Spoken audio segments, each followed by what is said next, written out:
Olá pessoal, meu nome é Rafael Simeoni, eu sou pesquisador líder do grupo de pesquisa Margens do Direito, que é um grupo de pesquisa vinculado ao programa de pós-graduação em Direito da Faculdade de Direito do Sul de Minas, a FDSM. E hoje eu estou aqui com uma convidada especial, que é a Ana Paula Lemes de Souza, que foi pesquisadora do grupo por 2, 3 anos. Ela está concluindo o mestrado em Direito, vai apresentar uma dissertação de mestrado com o título As Tranças de Lilith, Direito, Feminismo e Democracia. Tudo bem, Ana? Tudo certo. Conta para nós como é que é essa ideia assim, que tu teve de desenvolver uma pesquisa que relaciona feminismo, direito e democracia. Quando eu entrei para o mestrado em Direito, eu já tinha em mente que eu gostaria de debater a respeito do feminismo. Só que eu não tinha assim, articulado muito bem como que eu faria esse diálogo. Eu tive acesso em 2015 a uma pesquisa do IPEA que falava a respeito da violência de gênero no Brasil, que embora a Lei Maria da Penha ela tenha tido inegáveis avanços em termos de diminuição da violência de gênero, ela teria alcançado um ponto de estagnação. Outra notícia que eu tive recente foi que na Suécia, apesar de ser o país onde dentro da União Europeia existe uma maior igualdade entre os gêneros em termos de ocupação dos espaços de poder, seria também o país da União Europeia que apresenta hoje os maiores índices de violência doméstica, que é chamado paradoxo sueco. Então eu cheguei à conclusão de que apesar dos inegáveis avanços em relação aos direitos humanos das mulheres, ainda haveria assim, um discurso, uma semântica patriarcalista que ainda imperava não só no Brasil, mas em todo o Ocidente.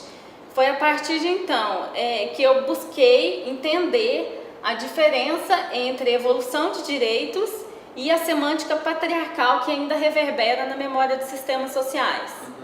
Interessante, porque isso comprova a hipótese de Montesquieu de que não se muda o mundo por decreto, né? Sim. Que as transformações sociais elas decorrem de mudanças na própria cultura, na própria linguagem, né? Na própria semântica das pessoas.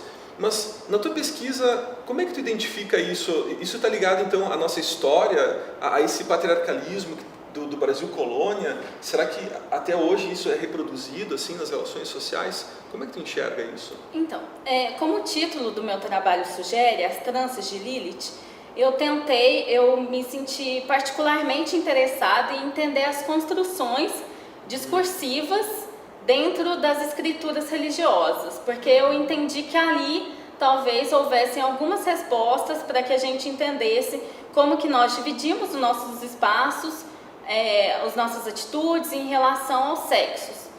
Então, inicialmente, eu peguei a figura de Lilith, ela é uma personagem que aparece nas mitologias judaica, islâmica e cristã também, que ela é apontada como a predecessora de Eva, que seria aquela que teria sido a primeira esposa de Adão.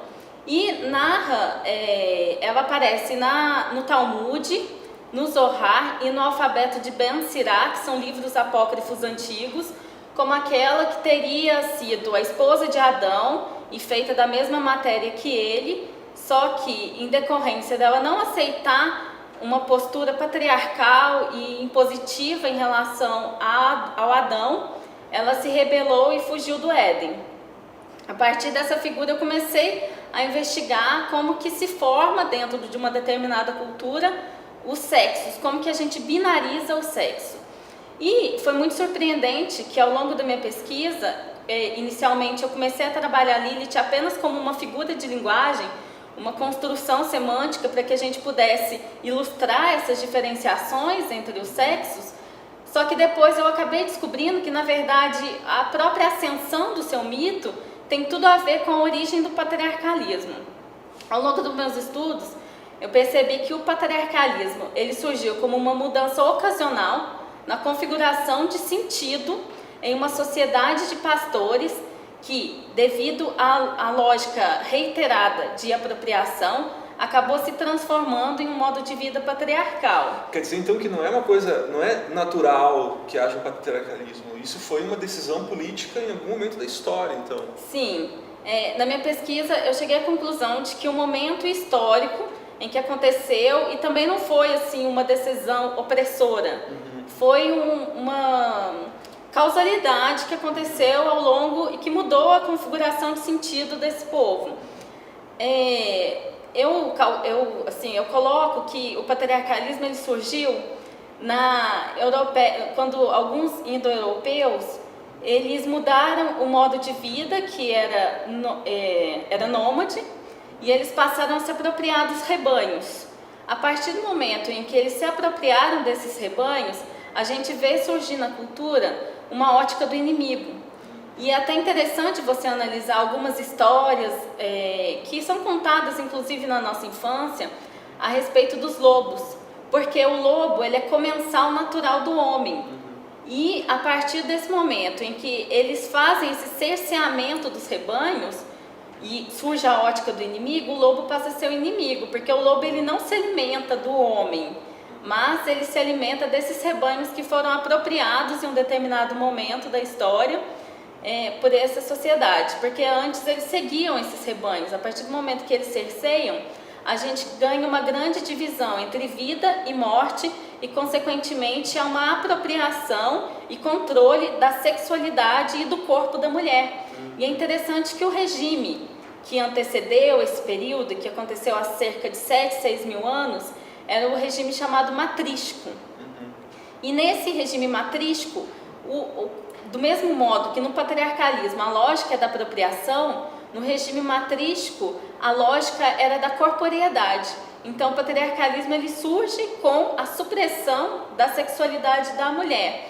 E Lilith, na verdade, ela é um aprisionamento, uma reconfiguração simbólica de sua história da deusa matricial, que era aquela que valorizava os processos naturais, não enxergava, não tinha esse dualismo em relação à vida, à morte, homem, mulher, tudo era mais suave. E tanto que quando esses patriarcais eles vieram e invadiram esses povos e aprisionaram essa cultura, como eles não tinham uma cultura da guerra, eles não conseguiram se defender e foram apropriados. Então Lilith, na verdade, é um ato de rebeldia dessas mulheres matrísticas que tiveram a sua cultura suplantada por outra, que não era aquela que ocasionalmente fazia parte do modo de vida, de sentido desse povo. E na própria Bíblia é muito interessante você analisar que em muitos momentos mostra justamente essa cultura patriarcal, que é da cultura dos hebreus, aprisionando e modificando essa cultura matrística pré-existente. E até hoje isso é muito forte. Por exemplo, a Bíblia fala que homem tem que ter cabelo curto e mulher tem que ter cabelo comprido. Pois é, por quê, né? Então, mas você sabe a explicação disso? Não sei, conta pra nós. Então, a Bíblia explica que o homem, por ele estar mais próximo da divindade, mais próximo de Deus, ele tem que ficar com a parte de cima de sua cabeça reverenciada para o alto. E a mulher, como é aquele outro além do homem, ela é a outra além do humano, ela tem que se cobrir, ela tem que colocar um véu, no caso o véu é o cabelo, porque ela é indigna. E é interessante que Deus é a maior autoridade patriarcal que foi criada dentro dessa cultura. Sim. Que ele, através da criação da religião, ele coloca essa cultura única e é a autoridade patriarcal pura e simples que a gente vê até hoje. Interessante como a gente reproduz de uma forma da linguagem, na própria semântica, na construção dos significados, né? A gente vai reproduzindo esse tipo de estrutura de sentido.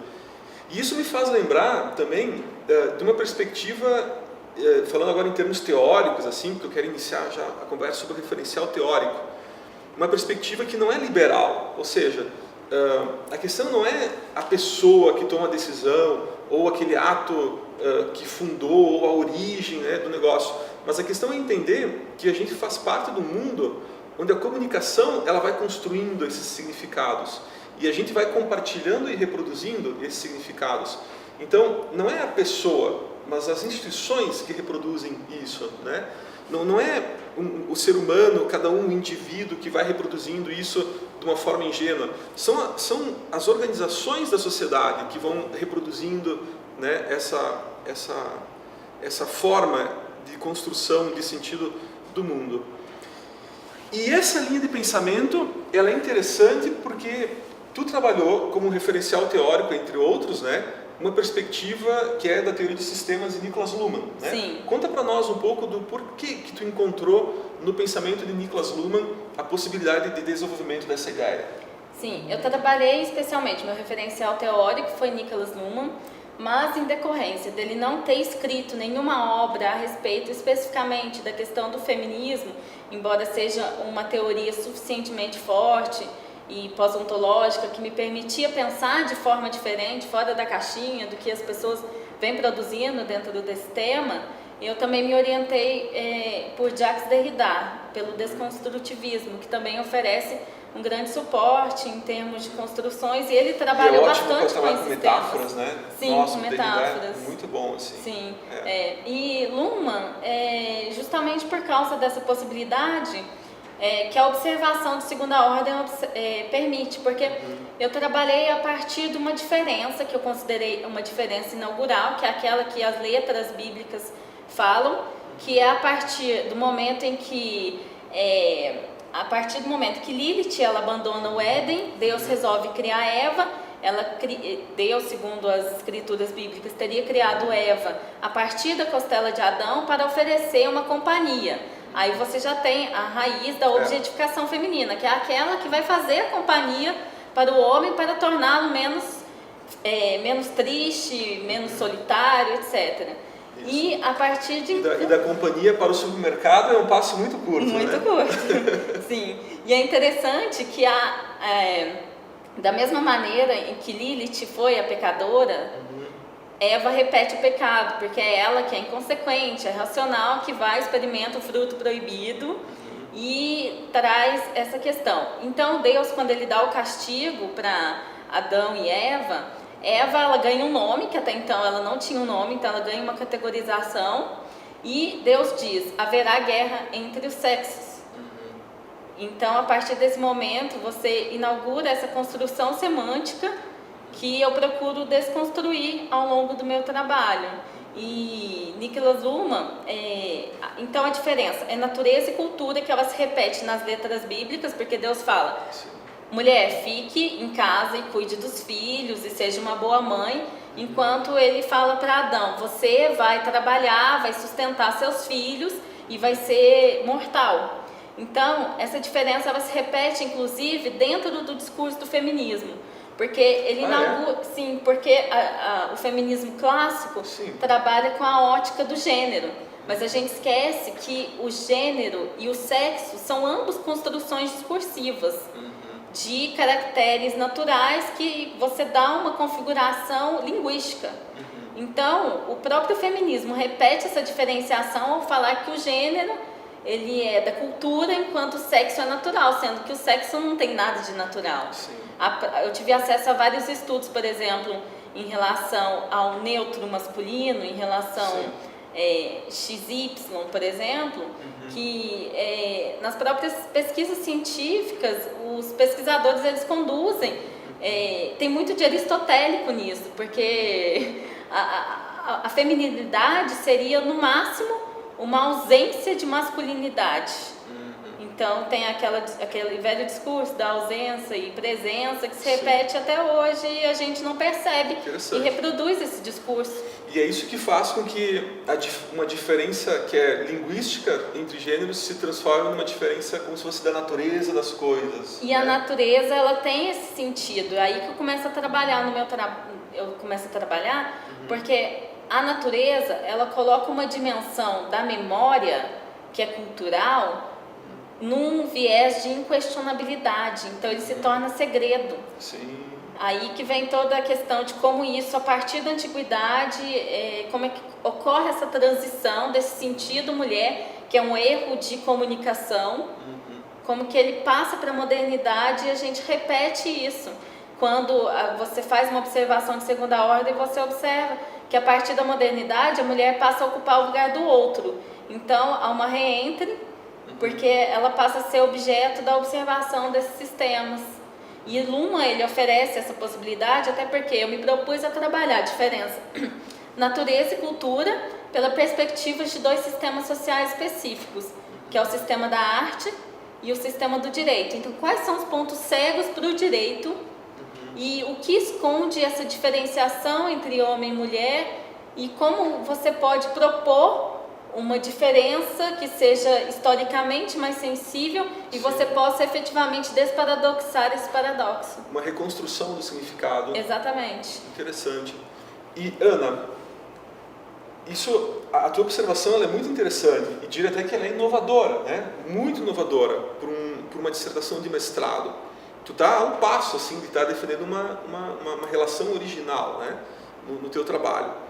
Agora, conta para nós, depois dessa tua pesquisa, numa realidade como a nossa, aqui no Brasil, essa reconstrução do significado, ela se tornou possível pela discussão que aconteceu no âmbito da literatura, pela discussão que se iniciou no âmbito do direito, ou você acha que isso pode estar ligado a uma nova concepção de ciência que permite essa desnaturalização das categorias de entendimento?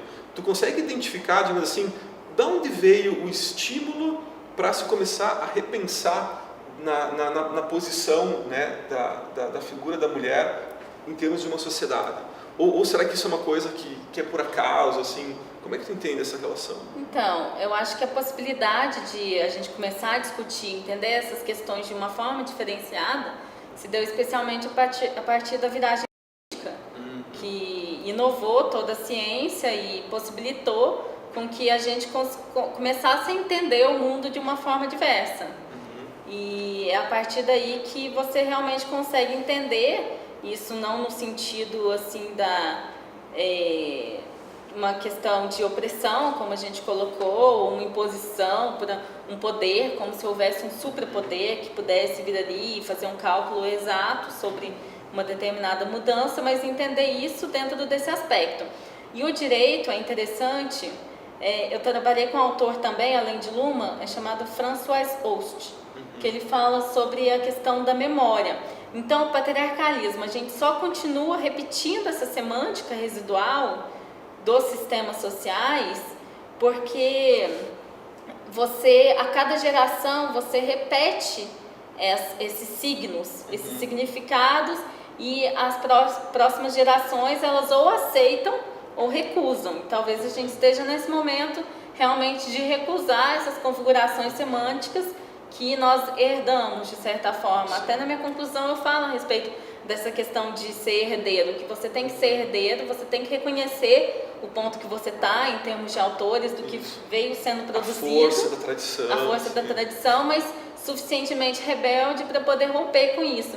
E é interessante que no meu trabalho, eu comecei a trabalhar com a proposta de fazer um texto feminista, mas eu acabei terminando esse meu texto entendendo que o sujeito do feminismo, ele está falido. Então, de certa forma, eu até brinco com a questão da ave fênix, somente da própria pira o feminismo pode renascer, que é com a destruição do sujeito. Interessante. Que é a destruição de um certo liberalismo. Sim. Né? Muito interessante. E agora eu estava pensando, Ana, e até para que o pessoal em casa, né, que está escutando a gente, entenda melhor essa questão da linguagem, que é uma questão filosófica profunda essa, né, que tu enfrenta. A questão, assim, hoje, depois da virada linguística, que começou ali na década de 30, né, com grandes pensadores, como foi o Heidegger, né, no campo da filosofia, e o Wittgenstein, também no campo da filosofia, mas também um pouco ligado às matemáticas, a gente tem uma nova forma de entender a relação entre o sujeito e o objeto do conhecimento. Né? E aí eu fico lembrando, por exemplo, de uma teoria que ela é muito conhecida no mundo inteiro, que é a teoria da evolução, de Charles Darwin. Sim. E quando a gente observa o modo como Darwin desenhou, né, a sua compreensão sobre a evolução dos seres vivos, que é uma compreensão que se trabalha na biologia, etc., a gente percebe como que a influência da sua cultura determina o modo como ele organiza os conceitos. Quando a gente lê A Origem das Espécies, do Charles Darwin, a gente enxerga a Inglaterra do século XIX. É a competição, é a Revolução Industrial, é o surgimento é aquela transformação radical na sociedade onde tu começa a ter o capitalismo com a competição, com umas pessoas se dando bem, outras se dando mal, quem está mais adaptado, né, sobrevive, quem não está. Então, a gente pode olhar nas entrelinhas, né, da origem das espécies de Charles Darwin, que é uma obra da ciência, que é uma obra da biologia, né, e enxergar ali uma descrição de uma cultura, né? Ou melhor, a gente pode enxergar ali o reflexo, né, de uma cultura que está influenciando, que está determinando o pensamento daquele grande cientista, né, grande naturalista que foi Charles Darwin. E se isso acontece na mente de um grande cientista, imagina na mente nossa, né, das pessoas comuns, dos cidadãos comuns que vivem em sociedade, que assistem televisão, que conversam e que, portanto, também reproduzem, né, toda essa cultura, essa tradição nas nossas vivências e no nosso próprio modo, né, de vida. Então, é muito importante isso. É muito importante entender que a linguagem ela não é só um meio de comunicação. A linguagem ela constrói sentido. Né? A linguagem é uma forma de construir significado do mundo. Por isso, é muito legal, né, essa perspectiva que a Ana está colocando aqui para nós, de entender o feminismo de uma forma muito mais aprofundada, né, do que normalmente aparece assim nos discursos, né? Interessante. E Ana, me fala um pouco sobre Jacques Derrida, que é um autor dificílimo também, né? Aliás, tu gosta das coisas difíceis, né? Niklas Luhmann, Jacques Derrida. Derrida é um pensador, talvez um dos pensamentos mais interessantes assim da filosofia contemporânea. Ele vai romper com qualquer possibilidade de um resquício metafísico, né? Segue várias tradições, um estilo de pensamento muito diferente. Ele tem obras para o direito, obras na literatura, na filosofia, em várias questões. Por que tu encontrou em Derrida, ou no pensamento do Derrida, né, um estímulo para tu enxergar essas questões dos paradoxos e tal? Primeiro, porque Derrida é absolutamente encantador. Como você colocou, muitas vezes a obra dele atravessa a filosofia, atravessa a literatura, atravessa esses mundos todos e não se localiza nem em um lugar e nem em outro. Então, assim, é bastante inspirador. E como segundo ponto, porque eu considero a obra de Derrida, é possível fazer articulações muito interessantes com a teoria dos sistemas de Niklas Luhmann. O próprio Luhmann escreveu um artigo chamado A Desconstrução como Observação de Segunda Ordem. Então, você consegue fazer essas articulações. E dentro do meu trabalho, especificamente, eu trabalho com Derrida na questão da desconstrução mesmo. Porque eu me proponho como a gente vai descobrir, o meu objetivo geral dentro do meu trabalho é como a gente pode ampliar as margens de forma a não desconsiderá-las, mas contorná-las. Porque a própria observação de segunda ordem, a gente consegue ver as invisibilidades que a observação traz, mas elas têm também a sua própria invisibilidade, que é aquela questão que você comentou a respeito de como a gente é invisível em relação à nossa própria cultura, porque nós somos herdeiros dela. Então, eu trabalho essa desconstrução em 2 pontos.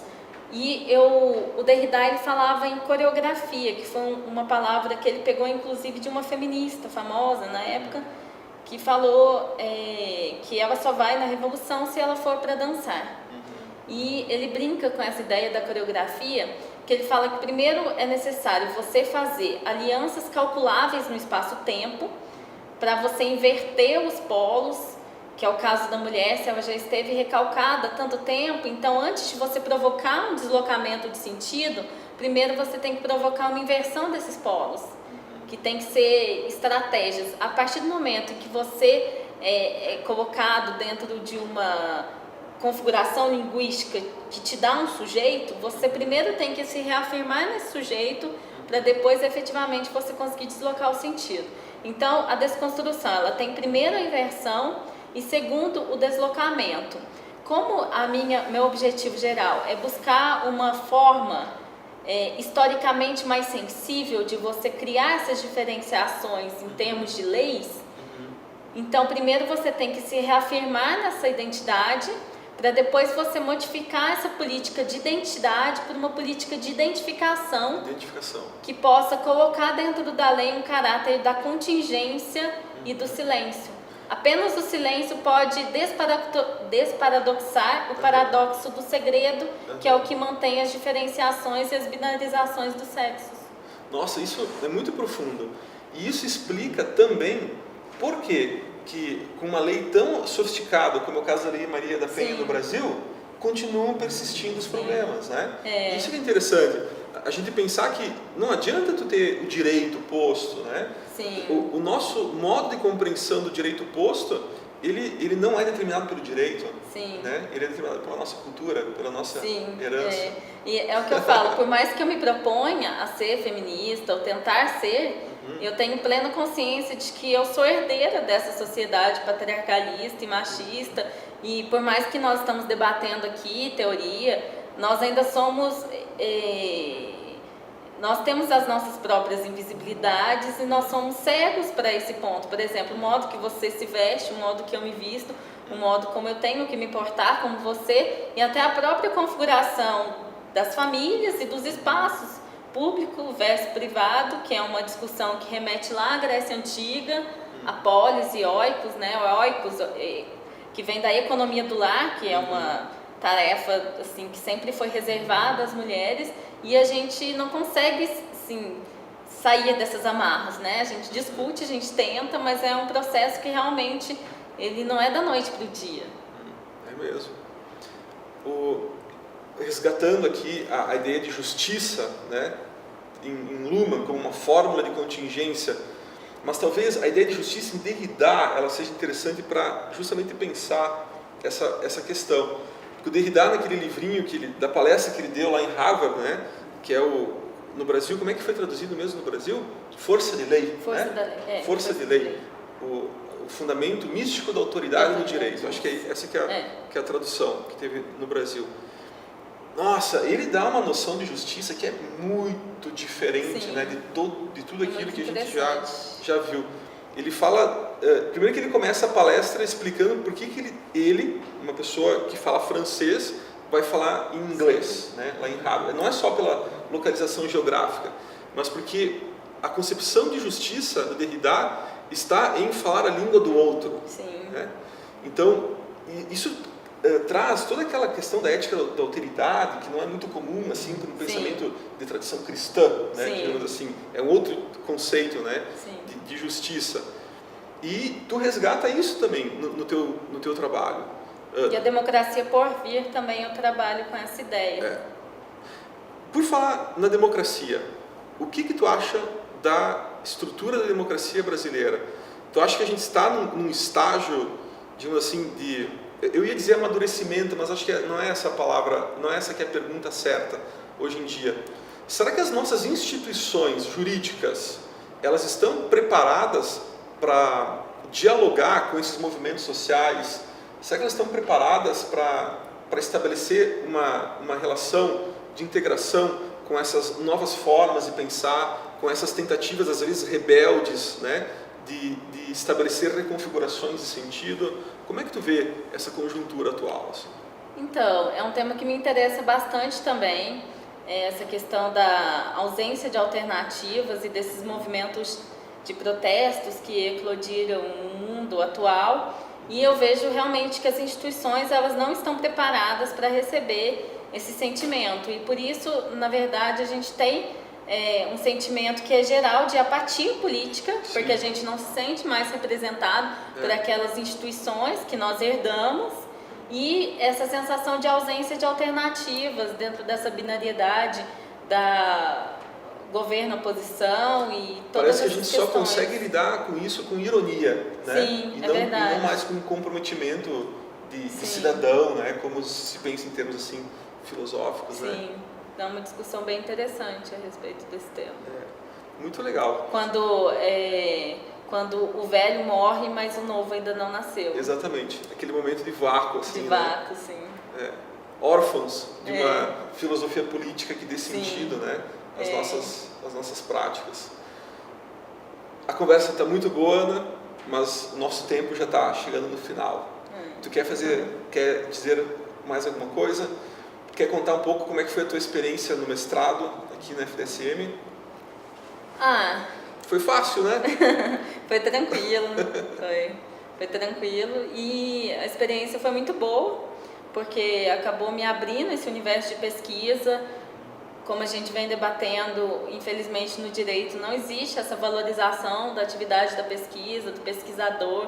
A gente tem todo um aparato que não valoriza e nem possibilita que você tenha uma postura mais reflexiva, uma coisa que a gente batalha para mudar bastante, mas eu vim de uma graduação direito, né? Onde nunca foi falado. Você tem que decorar a lei para passar na OAB e reproduzir o conhecimento. Reproduzir todo não esse pode criar nada. Que tem todo a ver com esse contexto histórico em relação... antigamente as universidades de direito elas eram para a formação dos políticos. Isso. E isso tem tudo a ver com a padronização, o aumento dos cursos do direito. Então, o mestrado foi muito bom para me abrir essa conjuntura de pesquisa e de valorizar isso que sempre esteve em mim e que eu não tinha descoberto ainda. Isso legal. foi mais interessante. Acho que hoje é justamente nos programas de pós-graduação em Direito no Brasil que a gente encontra um espaço para repensar, né, o que foi feito e criar e tentar e experimentar, né, outras possibilidades de construção de sentido do direito. Porque realmente a graduação hoje, o ensino jurídico ele está de certo modo vítima, né, dessa padronização, dessa lógica de reprodução do conhecimento, né? Ou o aluno ele sabe fazer aquilo do jeito que está estabelecido que né? Ou ele está errado. Ou seja, se trabalha até com uma coisa assim violenta, né? Que é o do certo e do errado. E aí, para concluir, é interessante você pensar a respeito das artes. Porque as artes, especialmente a literatura, que é o que eu trabalhei, ela faz o desacoplamento entre o sistema psíquico e o sistema social. Então, a potencialidade criativa é enorme. Você trazer isso para a realidade, às vezes até na feitura das leis, você aplicar esse critério de contingência máximo, que é uma coisa que as artes trabalham, você possibilita, assim, depois, obviamente, da inversão, você consegue fazer efetivamente esse deslocamento. Que é o caso, por exemplo, de você trazer, ao invés de para a letra da lei, uma diferenciação e repetir um binarismo do sexo, homem versus mulher, você pode trazer uma diferença que seja mais sensível à historicidade dessas questões e que, por meio desse silêncio, possibilite a aplicação de conceitos mais fluidos, que seria a questão do agressor agredido, e dentre vários outros exemplos em relação a você não colocar e não ossificar isso dentro da lei, essa diferenciação que se esconde sob o véu da naturalidade, mas não tem nada de natural. Nossa, isso é muito, muito interessante. Vamos finalizar então esse encontro. Ana, muito obrigado Obrigada a você. pela sua participação nessa nossa entrevista. Quero te agradecer, Ana Paula, por esse momento de compartilhar ideias, né? De difundir essas ideias que a gente produz aqui no âmbito da academia. E me despeço então de todos vocês, agradecendo também por terem assistido esse filme e acompanhem, né, os nossos próximos vídeos também, que vão tratar de temas interessantes e relevantes, né, para a nossa cultura jurídica aqui no Brasil.